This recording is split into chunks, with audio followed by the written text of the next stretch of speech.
After 2 years of relentless speculation and countless false rumors, OpenAI and Jony Ive have finally unveiled their mysterious hardware product to the world.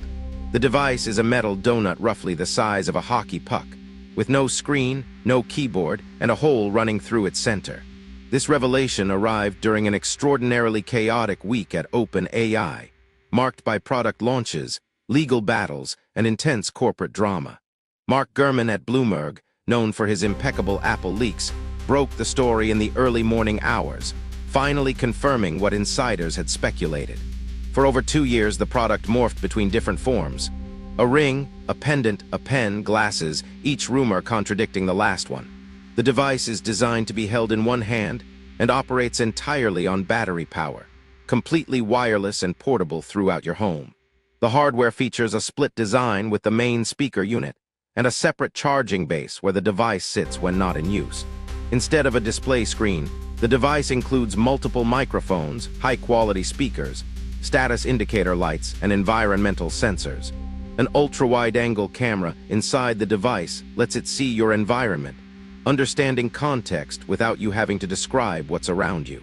The device integrates with third-party smart home systems, allowing you to control lights, appliances, and other connected devices using voice commands. The expected retail price falls between $300 and $400, positioning it as a premium smart home device.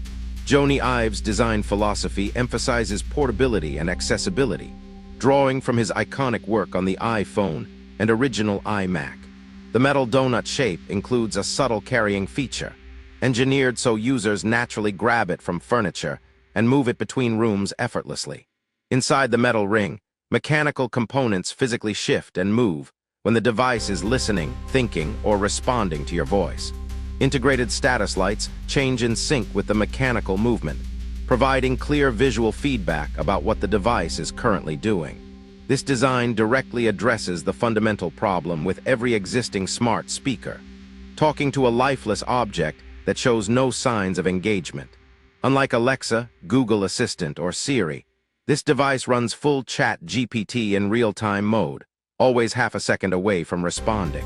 The camera, combined with voice and environmental sensors, lets the AI understand context and remember details about your daily routines and preferences. Instead of describing what's in the pot and how long it's been cooking, you simply ask if you should turn off the heat. The device maintains continuous contextual awareness, running constantly in the background to anticipate your needs before you explicitly ask. This represents OpenAI's strategic direction toward AI systems that operate independently, making decisions about which tasks to handle without user direction. Jony Ive's studio, Lovefrom, collaborated with OpenAI on the design after the company acquired Ive's hardware company I/O last year. The original iMac G3 featured a carrying handle that Ive designed specifically to reduce user anxiety about moving the computer from its box. The same psychological principle guides this device, engineered to be grabbed casually and moved freely without worrying about placement or setup. The HomePod requires careful placement and runs spatial audio algorithms tuned to each specific room, completely opposite to this portable philosophy. OpenAI chose the smart Bluetooth speaker route, prioritizing intelligence over audio fidelity, knowing sound quality won't be exceptional at this size. Functionally, a HomePod Mini or Google Home speaker accomplishes similar tasks, but the crucial difference lies in the artificial intelligence powering it. The device has ChatGPT as its brain instead of inferior voice assistants, representing a fundamental shift in conversational AI capability and reliability. Speculation exists that OpenAI repurposed design, thinking from abandoned AI pendant projects into this hockey puck speaker form factor. Nothing physically prevents you from carrying this device outside your home, making it ChatGPT's first real portable body beyond phones and laptops.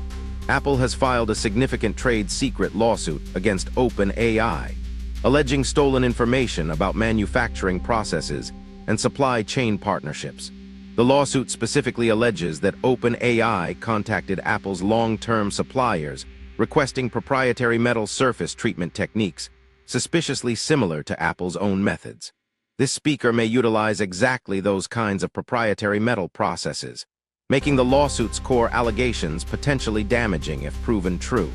OpenAI has categorically denied all allegations and claims they conducted an internal investigation, proving no Apple trade secrets were violated.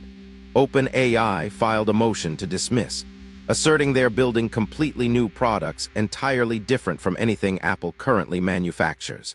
OpenAI's product roadmap includes speakers, glasses, rings, and headphones, but conspicuously excludes any smartphone, creating clear differentiation from Apple's core business. Apple's upcoming strategy focuses on smart glasses, AirPods with integrated cameras, and a rotatable home hub with mechanical motion capabilities.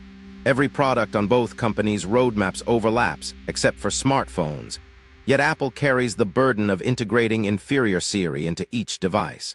Apple's home device features a screen mechanically bolted to a motorized arm that swivels toward whoever is speaking in the room. This represents a fundamental philosophical difference. Apple adds displays to more corners of your home, while OpenAI attempts to eliminate screens entirely. The entire computing paradigm for 15 years has centered on screens, apps, and touchscreen interfaces as the primary interaction method. The mobile advertising business model depends entirely on app icons, screen real estate, and keeping users engaged within isolated applications. Artificial intelligence agents fundamentally break this model by deciding independently which software to access and which operations to execute without user input.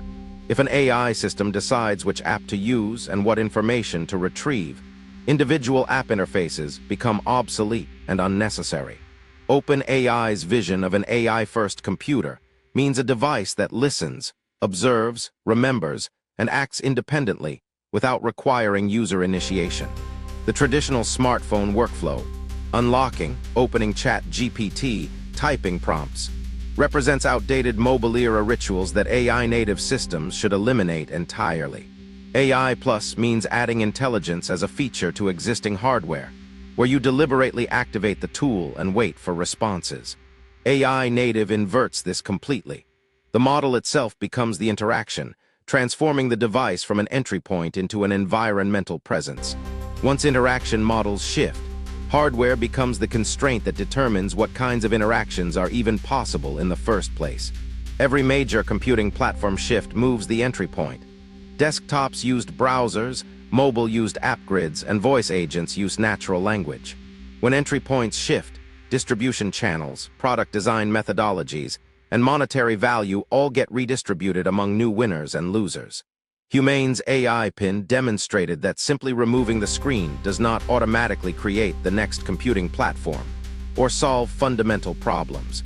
When models lack sufficient intelligence, latency is poor, agents fail at tasks, and devices are unreliable. Removing screens only magnifies those failures. Without a backup interface to rescue users from failures, every technical problem becomes catastrophically visible and deeply frustrating in real time. OpenAI's competitive advantage comes from already having highly capable models and millions of existing users, eliminating the need to build intelligence from scratch. The company is essentially shopping for a body to house existing intelligence, rather than developing both a brain and a form simultaneously. Choosing a home device over glasses was strategically wise, because always-on cameras pointed at faces create profound social and privacy acceptance problems. Recent years have proven that technical feasibility and social acceptability are completely separate considerations that cannot be assumed to align. A device sitting on your kitchen counter invites far less suspicion and regulatory resistance than cameras constantly pointing toward other people's faces. 20 years ago, Jony Ive helped design the touchscreen interface that consumed the entire consumer electronics industry and created the mobile era. Now he is helping design the device that might dismantle touchscreens entirely and establish a voice-driven, perception-based computing paradigm. The questions that sound absurd during their time, why does computing need screens, often become the pivotal shifts that reorganize everything afterward. Don't forget to subscribe and turn on notifications to stay informed of the latest videos.